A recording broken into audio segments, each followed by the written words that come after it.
সারা 64 শোনো, জেলা। জি আপা। দাঁড়াও দাঁড়াও দাঁড়াও, এত পাকা কথা এখন বলার সময় না। সরি আপা। এখন যার নাম দেব তাকে সবার আগে অ্যারেস্ট করবে, জি আর আপা। তার নামে সবার আগে মামলা দেবে। জি আপা। আপা আমাদের মাঝে মাঝে ওই যে প্রেস, মানে কালকে যে প্রেসটা দিছে এটা আমি সুন্দর পড়ছি, অনেক ভালো লাগছে এবং আমি আমার ফেসবুকে ছাড়ছি। হ্যাঁ, ওটা আমি নিজে দেখে দিছি, আমি কারেকশন করে দিছি, এবং আমাদের খুবই। যেদিকে ফেসবুক ওটা দেওয়া হচ্ছে ওইভাবেই যাবে। আর আমাদের কয়েকজন নেতা ঠিক করে দিছি, তারা বিভিন্ন ইস্যুতে একটা করে স্টেটমেন্ট দেবে। জি আপা। আমার অনেক। আর তুমি নাম দিতে বলো। হ্যাঁ, শেখ সেলিমের নাম দিয়ে দাও, সে চালাক। না, উনি কিভাবে, উনি উনি তো মানে আমাদের তাহলে কে চালাবে? আমাদের তা কে চালাবে? আপনি যারে বলবেন। যাদের, আমি জানি বললে তো হবে না। তোমাদের এই যে বাস্তবতা বুঝতে চাও না কেন? জি আপা।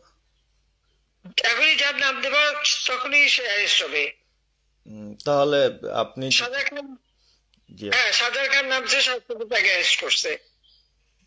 জি আপা। বসে বসে মানে কার কাছ থেকে কি পাকা কথা শুনবো বলে তো লাভ নেই। জি আপা। এটা তো নর্মাল, আমাদের তো নর্মাল রাজনীতি করতে দেবে না। জি আপা। ওই ওসি যে ওসিকে কলার ধরছে, ওসির নাম কি, ওসির বাড়ি কোথায়, আপা সেটা খোঁজ করে বার করো, আমায় পাঠাও। ঠিক আছে আপা, আপা যদি সুযোগ থাকে হ্যাঁ, আপা, আমি আজকেই আপনাকে ওই বিস্তারিত পাঠাচ্ছি, উনি কত সালে ঢুকছে সবকিছু পাঠাচ্ছি আপা আপনাকে। আর সবকিছু দাও, বললো যে এক মাঘের শীত যায় না। ঠিক আছে আপা। 15 বছর দেশ, বেতন ভাতা বাড়াইছি, রেশন বাড়াইছি, এই পুলিশের সবকিছু করে দিছি, জি আপা। আর্মিদের করে দিছি। জি এ আপা। পর্যন্ত যে পর্যন্ত সব আমার প্রমোশন পাওয়া। জি আপা। আর এখন একেবারে ওই সুদখোর ইউনূসের কথা শুনে লাফাচ্ছে, আর ওই জামাতের, ওরা কয়দিন আছে? জি আপা। সামনে আর 1 মাস থেকে কিনা দেখো। জি আপা। জি আপা, দোয়া করেন আপা, আর আমি আপনাকে। বলো বলো, 1 মাস আগে কিনা দেখো, তখনই আপনারা যারা বেশি বাড়াবাড়ি করেন কোথায় যাবেন সেটা বুঝে নিয়েন। জি আর আপা। এই তালিকা সব করে রাখো।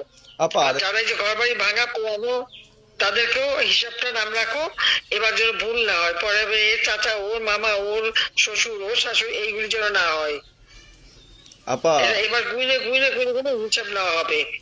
জি আপা। জি আপা। আমি গত 2001 কিচ্ছু বলি না, আমি 2009 সরকার এসেও আমি ওসব কাউকে কিছু বলি না, আমি দেশের উন্নয়ন করছি।